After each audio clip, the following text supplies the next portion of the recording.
Bienvenidos. Iniciamos el estudio del libro de Daniel, un profeta sobresaliente, considerado uno de los profetas mayores, y ya retocamos un poco el asunto de la deportación al exilio de este joven. Vuelvo a reiterar que en estos grandes imperios, como el caso de Babilonia, tomaban lo mejor de la subyugación de cada nación. En este caso tomaron a un grupo de jóvenes que conste de linaje real. Pocas veces se toma en cuenta eso.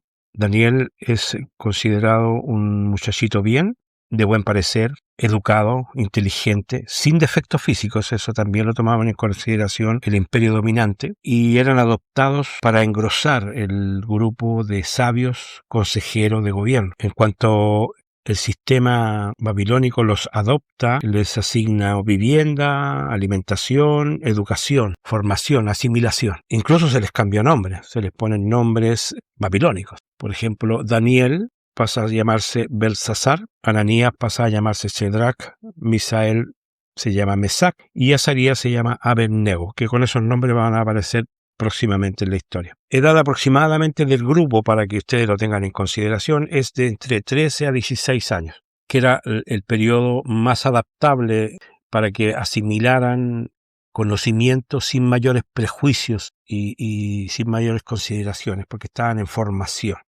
El primer relato nos muestra que hubo un problema con la comida, con el hecho de que ellos se les ofrece ser alimentados con la misma comida del rey, y ellos proponen ser alimentados en una forma natural, con verduras y frutas, y le hacen prácticamente un desafío al encargado, mostrando realmente que el sistema de alimentación sano y vegetariano y natural era mejor.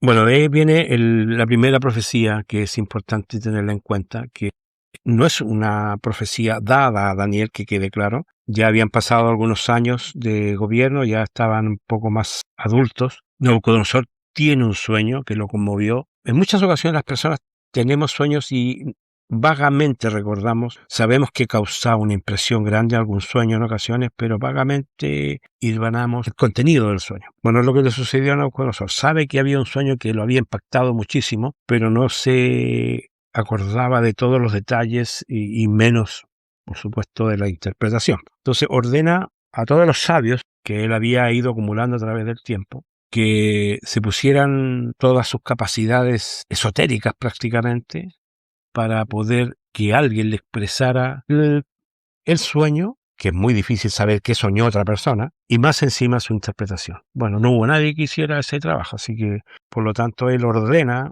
eliminar a todos los sabios al no poder contestar su inquietud. Evidentemente esa orden también cubría eliminar a Daniel y sus amigos, por lo que él le pide a la persona que viene a ejecutar la orden de eliminación que le dé un lazo de tiempo, y le pide a sus amigos que oren juntos a Dios para que revele la visión. Y en esa noche Daniel recibe el sueño, que es algo que, si nosotros lo pensamos, es algo absolutamente mágico. Dios le revela el sueño que había tenido Nabucodonosor y más encima su interpretación, demostrando que el mundo de los sueños puede ser un instrumento de comunicación con lo divino, y también, por supuesto, puede ser considerado un designio velado y misterioso, donde Dios puede manifestar su deseo, sus intenciones. Lo interesante de esto es que también debemos considerar de que Dios es el que maneja los tiempos, las edades. Él también tiene el efecto todopoderoso de quitar reyes y poner reyes. Hay una administración detrás de eso. En estos textos demuestra que hay una administración absoluta e inquebrantable de un designio divino de principio a fin. Da entendimiento a los sabios, da revelación de lo escondido, y eso es verdaderamente maravilloso. Bueno, el asunto es que se presenta ante el rey con el sueño y la interpretación y logra darle al rey lo que él quiere. Comenzamos en el capítulo 12, versículo 31, diciendo: Tú, oh rey, veías, y he aquí una gran imagen, que era muy grande, y cuya gloria era muy sublime. Estaba en pie delante de ti, y su aspecto era terrible. La cabeza de esta imagen de oro fino, su pecho y sus brazos eran de plata, su vientre y su muslo de bronce, y sus piernas de hierro, y sus pies en parte de hierro y en parte de barro cocido. Estabas mirando hasta que una piedra fue cortada, no con mano, e hirió a la imagen en sus pies de barro y de barro cocido y la desmenuzó. Entonces fueron desmenuzados también el hierro, el barro cocido, el bronce, la plata, el oro.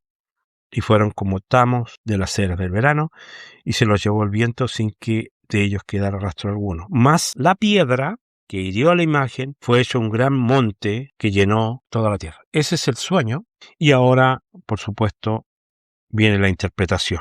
En el versículo 37 comienza diciendo: tú, oh rey, eres rey de reyes, porque el Dios del cielo te ha dado reino, poder, fuerza y majestad. Y donde quiera que habitan los hijos de hombres, bestias del campo y aves del cielo, Él los ha entregado en tu mano y te ha dado dominio sobre todo. Tú eres aquella cabeza de oro. Dando explícitamente a entender que el reino de Babilonia, encabezado por Nabucodonosor, era evidentemente la cabeza de oro de esta imagen.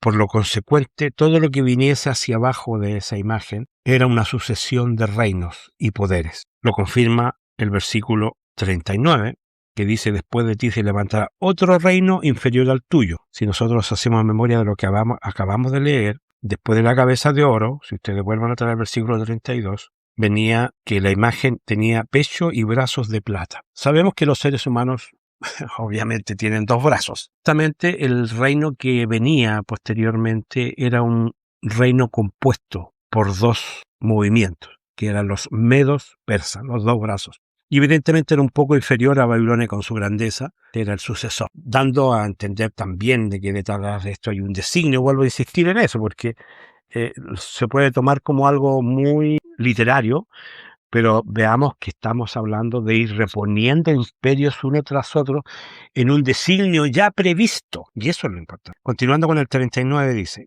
y luego un tercer reino de bronce. Si nosotros volvemos otra vez al versículo donde habla de la disposición, dice que ese reino tenía vientre y muslos de bronce. El bronce justamente es uno de los favoritos de los griegos. Todos sabemos que Medo-Persia fue derrotada por Grecia, en este caso Alejandro Magno, y que ese reino realmente era simbolizado por el bronce. Se maneja el vientre, se maneja parte de las piernas. ¿Por qué parte de las piernas? Porque vamos a ver, porque después evidentemente existe una traslapación, que ya lo vamos a entender. Versículo 40, el cuarto reino será fuerte como el hierro, y como el hierro desmenuza todas las cosas, desmenuzará y quebrantará todo. Refiere evidentemente, si nosotros ya ahora que tenemos la posibilidad de ver la historia desde el tiempo del fin hacia atrás, nos podemos dar cuenta que después de Grecia evidentemente vino un imperio muy terrible, muy dominante, muy poderoso, muy fuerte, muy implacable, que fue Roma.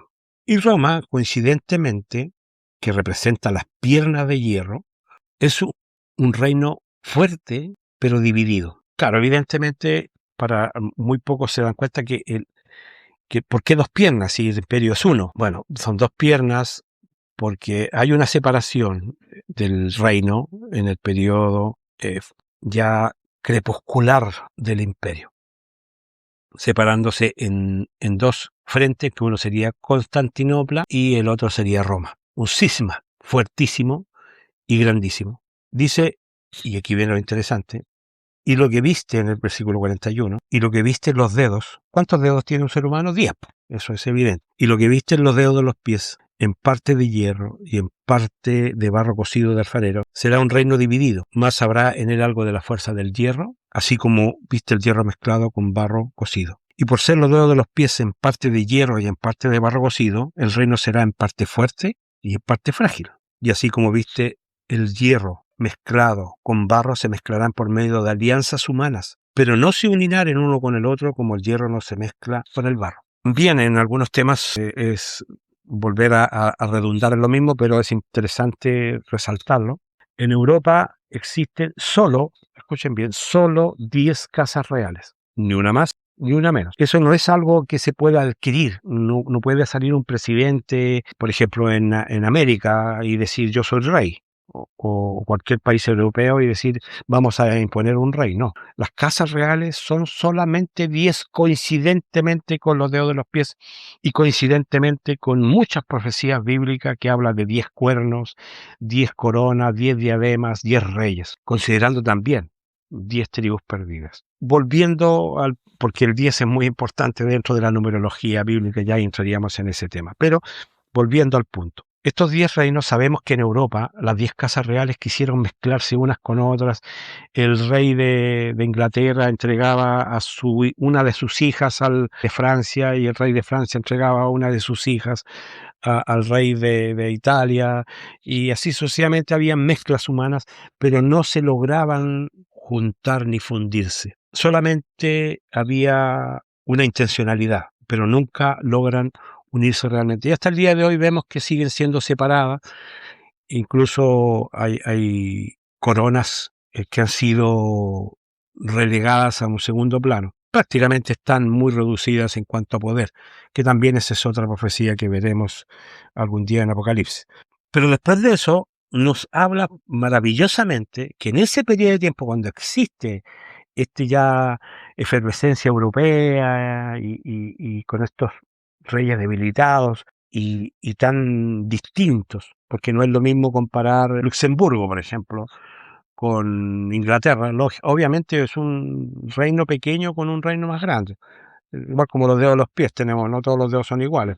En ese tiempo, en el versículo 44 nos dice lo siguiente: y en los días de estos reyes, el Dios del cielo levantará un reino que no será jamás destruido. Es el milenio, la venida de Jesucristo, la segunda venida de Cristo. Ni será el reino dejado a otro pueblo. Desmenuzará y consumirá todos estos reinos, pero Él permanecerá para siempre.